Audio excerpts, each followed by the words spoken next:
Introducing John Real, Cuadro Alas Casimero. John Real Casimero versus Yukinori Ogoni para sa 10-rounder non-title bout. Hi, this is Bernardo Concepcion and you are watching Suntok Pilipinas. Please subscribe. Thank you. Mga kababayan, kamusta? Welcome po sa Suntok Pilipinas. Ngayong October 12, Huwebes ng hapon, oras sa Pilipinas, ay ang kaabang-abang na pagbabalik ng angas ng Pinas, Cuadro Alas John Real Casimero, ang kasalukuyang WBO Global Super Bantamweight Champion, at for the first time ever ay lalaban si Casimero sa baluarte ng Japanese monster na si Naoya Inoue. Ang 3-division world champion na si Cuadro Alas ay susubukang pataubin ang former IBF Super Bantamweight champion na si Yukinori Ogoni para sa isang 10-rounder ng title main event na gaganapin sa pamosong Ariake Sport Arena sa Tokyo, Japan. Kasamang dadayo sa Japan ni John Real Casimero ang iba pang Pinoy boxers na sina Gio Santissima, Froilan Saludar at isa pang rising star ng Pilipinas na si Vince Paras.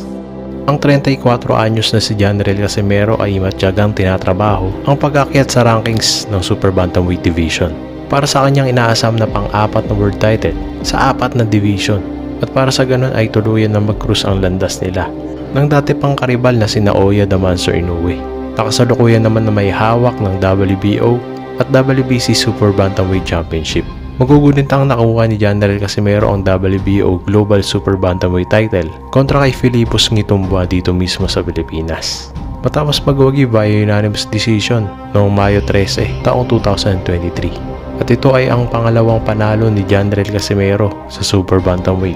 Una ay ang second round TKO kontra kay Ryo Akaho noong Disyembre taong 2022 sa South Korea. Ang impresibong panalo kontra kay Yukinori Ogoni ay magiging tulay kay Casimero na umakyat sa rankings dito sa Super Bantamweight Division at makakatulong para makalaban sa isang world title fight. Kasalukuyang number 3 si Cuadro Alas sa WBO at number 7 naman sa WBC na Naoya Inoue at number 6 sa IBF ni Marlon Maranding Nightmare Tapales. Kaya posibleng sa susunod na taon, kung magwawagi ang angas ng Pinas ngayong Huwebes, ay konting-konti na lang ay maaaring makakuha na ito ng world title fight.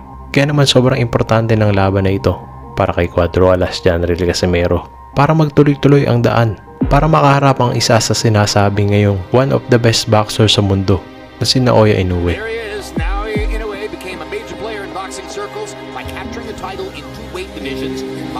Dehado at kayang-kaya kung iisipin si Yukinori Ogoni dahil matagal nang hindi lumalaban nito sa ibabaw ng ring. Halos 15 buwan na ang lumipas at nagresulta pa nga ng draw ang naging laban kontra sa Japanese fighter din na si Keita Kurihara. Pero wag pa rin nating maliitin si Yukinori Ogoni dahil ito ay dating world champion sa Super Bantamweight Division at mayroong 14 years experience dito sa professional boxing. Si Yukinori Ogoni ay isang orthodox fighter na may height na 5'7.5" at may reach na 69.5". Siya ang pride ng Tokyo, Japan na mayroong 21 wins, 2 talo, 2 draw at 8 sa kanyang mga panalo ay via knockout. Tabla ang naging resulta sa kanyang huling laban kontra kay Keita Kurihara.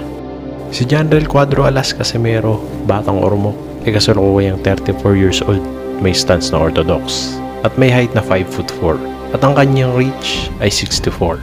Siya ay may record na 33 wins, 4 na talo, 22 sa kanyang mga panalo ay via knockout.